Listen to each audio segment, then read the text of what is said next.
dependency changes, the archetype begins to crack. Not because love disappears, it's because the survival equation changes. Many children grow up in high-risk households. Evolution does not protect romance, it protects continuity.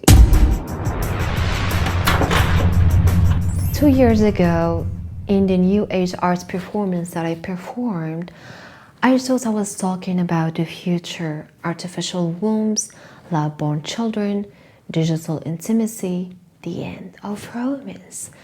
Back then, it felt a little bit dystopian, but today, it started making a little bit sense. Prehistoric humans needed a tribe, alone meant death. Outside the cave, there was predators, famine, cold. Children survived because groups shared care.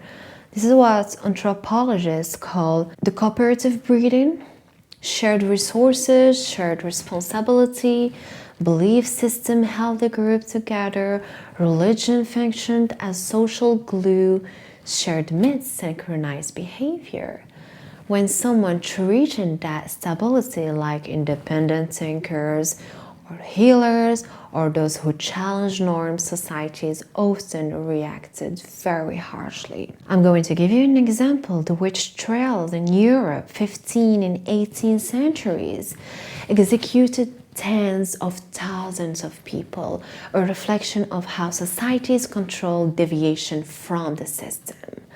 Patriarchy wasn't romantic, it was logistical. Communities structured labor in reproduction for survival.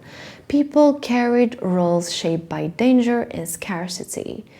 Not sacred, it was functional. A system designed for survival in harsh environments.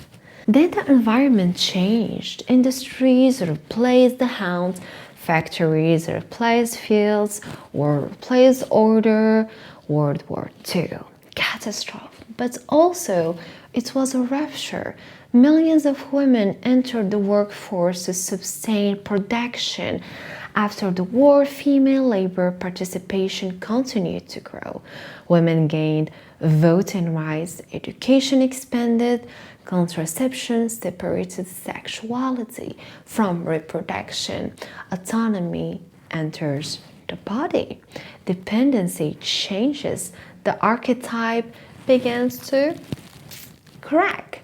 Not because love disappears, it's because the survival equation changes. Romance myths crumble under new conditions.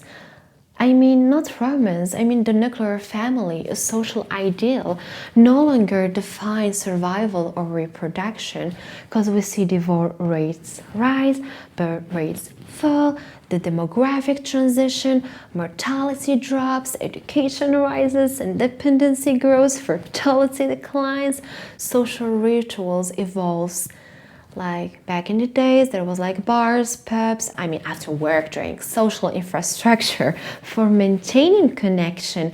Now, young generation drink less, go out less, not because they are healthier, but because dopamine is faster. Swipe, click, tribes start being a network, a database. The old archetype produced children under pressure, dysfunctional households, repression. Childhoods like this experience to lifelong mental and physical health challenges. Let's take Morocco, for example. This is where I'm coming from. Many children grow up in high-risk households. Domestic violence, patriarchal pressure, legal gaps. Children often become tools of leverage. Trapped in loyalty conflicts, women struggle, mental health is high. Estimations suggest 45% of Moroccans report psychological distress. The patterns are not unique. Many children worldwide grow up in household structures around the old archetype, experiencing trauma and dysfunction as a result. Younger generations today are raising questions. They see the fairy tales told throughout centuries often produce dysfunction household. I mean, the nuclear families, weren't they just like survival mechanism? I'm just asking. Then there is like the new archetype, adaptation. Evolution does not protect romance, it protects continuity. Reproduction no longer requires the old structure.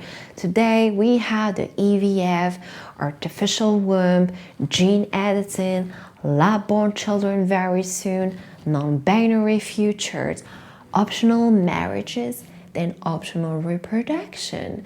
Technology externalized memory into writing, strength into machines, intelligence into AI. Why not reproduction? That was their question and their research. I mean, the old database malfunctions, system updates, autonomy persists, choice expands. Romance still exists, desire still exists, but the old social model is no longer necessary. It starts being optional. The old archetype was not holy, it was adaptive. It served famine, predators, industrial labor. Now the environment is digital. Predators are abstract, food arrives by app, companionship can be algorithm. If lab-born children ensured continuity with less dysfunction, less pressure, less generic risk, is that collapse? Is that revolution? Or is that like evolution refining itself? 2 years ago, I feared the future, but today I observe it. The water is warming. It's like we are this frog who adapts. But this time we notice the heat. Darwin reminds us adaptation is not optional. Those who resist change risk extinction. Easy peasy, ladies and gentlemen. The system adapts so humanity doesn't disappear. We have frozen eggs, sperm banks, lab-born children very soon, because the old archetype can no longer guarantee renewal. So we no longer ask, is that what we are like losing actually is necessary?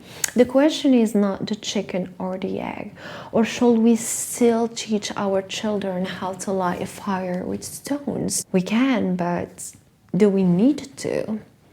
That is the real question. The old archetype posits an old survival costume because romance remains, desire persists, but survival had adapted and humanity continues in new ways for new generations, for a new world, the new era, the new age. So now I'm thanking you for watching this episode with me on the Art Talk Show with Sara Erraissi. Thank you and goodbye.